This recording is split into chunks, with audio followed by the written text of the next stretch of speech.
Que la taille soit soignée. Amen, amen.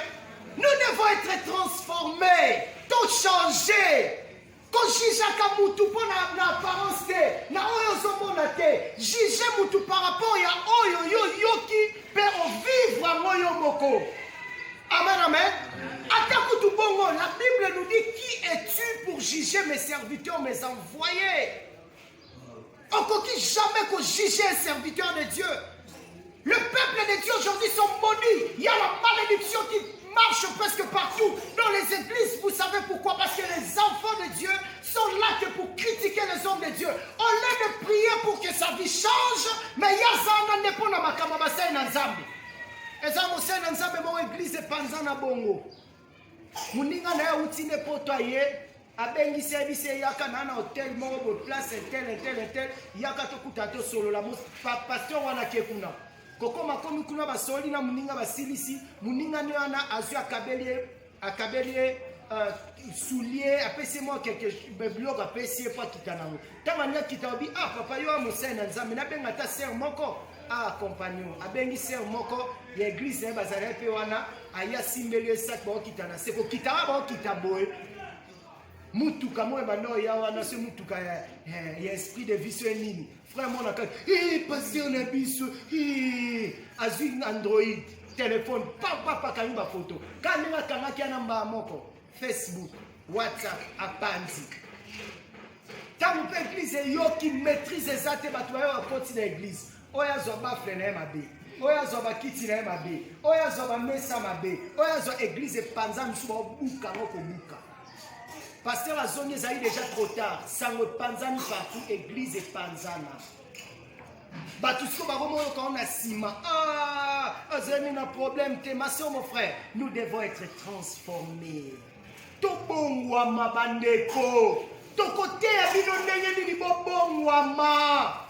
Tu fais ma bongwama na ndenge ya solo. Il y a trop d'aventures aujourd'hui à l'église corps du Christ. Ezana batu misusu afandi wanana musasala mabeko leka batu misusu mais azotala yete yakala ka batu bazali boso. Ma sœur, nous avons besoin de la bénédiction. Comment tu vas recevoir la bénédiction lorsque tu ne veux pas changer? Tu dois d'abord changer ton comportement et ton caractère. Amen, amen. Acclamons le roi des rois. Amen, amen. C'est pourquoi lorsque le diable veut t'attaquer, il fera de tous les moyens d'entrer peut-être dans le membre de ta famille. Ce diable a bundisao. Et là, Jésus a été vendu par Judas.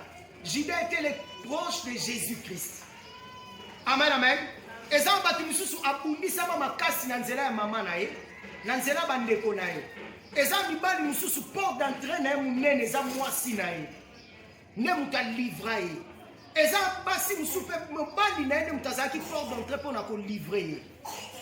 Ma soeur, mon frère, c'est pourquoi vous devez faire très attention na ma contact na entourage na bato boza na bango eza bato mususu ko famille na ye a memo na nzela malamu to memo na nzela mabe eza na basi mususu lelo basa kindumba eza cause ya bamio baza tout autour na bango.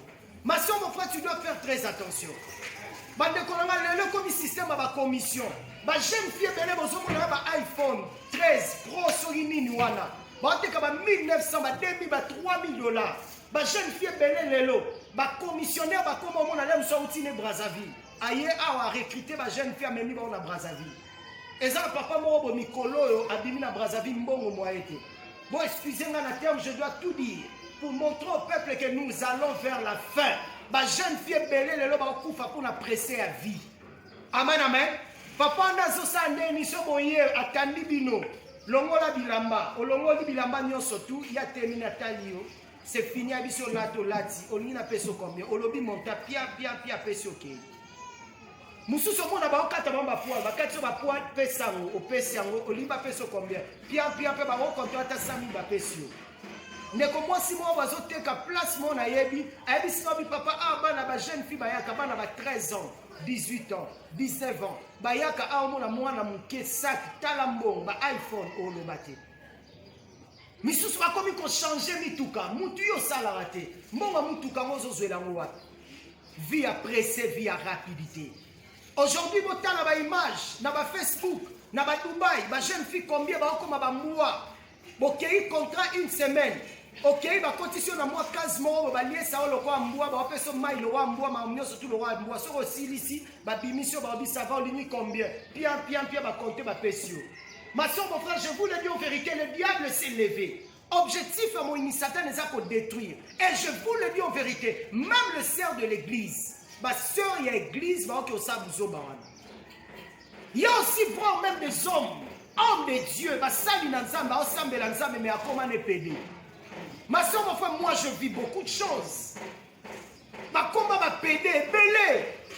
Si combat toi bon, on a l'air de placer une image mobile vidéo mobile sous contrat naie na mutune kuna vidéo on fois panzana pour objectif à moini satan les anines ko kimi sabato église ko ini sabato nzambe faut batwa ina nzambe ba ndo sambela te.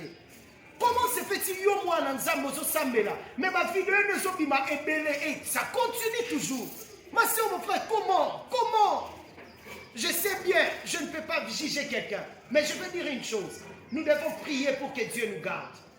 Et je demande à l'église de prier aussi pour nous. Amen, amen. Et nous demandons aussi au Seigneur de prier pour nous pauvres pécheurs. Jésus est auprès du Père. Il doit prier pour nous protéger. Ma mère kotiba jeune na basanga. On a yo jeune, on est que la temps que ko luka bongo ba no raisonner. Comment ko évoluer? Comment ko transformer vie na yo? Na bakaba malamu yo so tambola o meli masango lamu e bombe.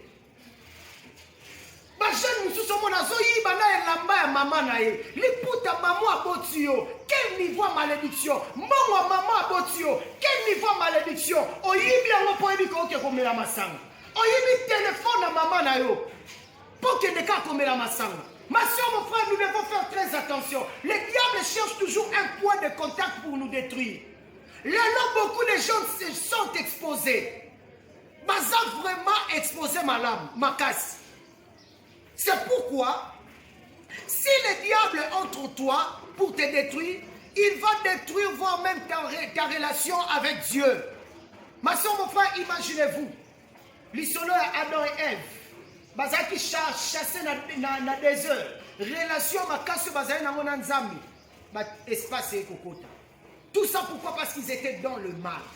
Enfants de Dieu, nous devons faire très attention. Il y a des gens que le diable envoie tout autour de nous pour nous sacrifier voire même. Surtout les jeunes. Ma soeur, mon frère, combien de jeunes aujourd'hui? Ozotambola, on coûte un jeune mobo, on litoi, tellement ça na ketch, oti omitika. Asombele o kabelo bandeko ebisa ba jeune fille bazo sutu kela mituka na oyebate bolingini nani ebiso ke mutu nyonso tu fora ata mwana mutuka qui t'a dit ça? Amen, amen. Oh mon jeune mobo azala mutuka na eza ba jeune fille surtout akute na mwa mobile mwa asombeli elamba asombeli kabelo asombeli ba bilamo zo renye lelo amona mitika aza capable voir même ya lukanga. Mosai na nzambe papa na lota kindoto mwa mobali wana za mobali ya vina ngai. Pe misusu ba okende plus loin. Aomona okuta na pena mwa mobali wana lobitala. Na omona lokola yo za mobali ya vina ngai po nzamba la kisingango.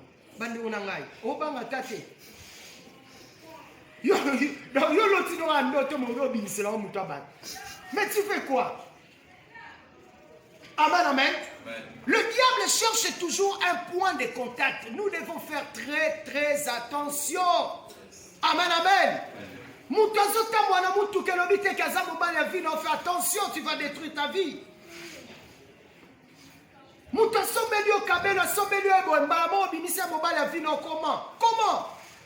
Nous devons savoir que le diable cherche seulement un point de contact, enfant de Dieu. Faisons très attention. Ce qu'il y a côté panayo, alors quand on a besoin de soucis mozanango. Bana base belele lo vina bango baby po ani po bana po salibala. Nzambe pesa malibala. Na dingi na zwa libala. Nzambe libala. Ma soeur, c'est pas tout le monde qui est obligé de se marier. Amen. Et avant d'avoir un homme de ta vie, vous devez tout arranger dans la prière. Il y avait un jour, j'étais avec un frère.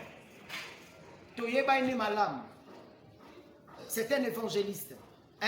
Papa bureau au monde a partout, tina foule, 100 $, 50 $, 20 $ partout. Mais si on a comme un bureau to 6 sur la après ça va soit 2000 francs, bien 1000 francs. Nous comme ça na silika makasa ki obisi na biyaya. Mais pour nous pesa nga bambonga bo, ebisi nga leki nanga. Au moins bongo na pesa ya mwana ya ngai. O nyoso mona na seo eza ya ngate. Eza bambonga sacrifice. Yo kutana muto mona pesa mba mbongo belolo lenyo lobi opena mobali ya vina ngai. Mawa. Combien de jeunes aujourd'hui, une jeune fille, jeune fille, ana boss yo jeune garçon, là on appelle sacrifice ba jeune garçon le belé ba koufi pour na jeune fille au ba bimana bango, ba kutana bango. Ma soeur, mon frère, tu dois être transformé. Tu dois subir la métamorphose. Amen, amen. Tu dois changer. To bongwama, bongola makanisi, bongola lolengi na yo. Que le Seigneur vous bénisse abondamment. Acclamons le roi.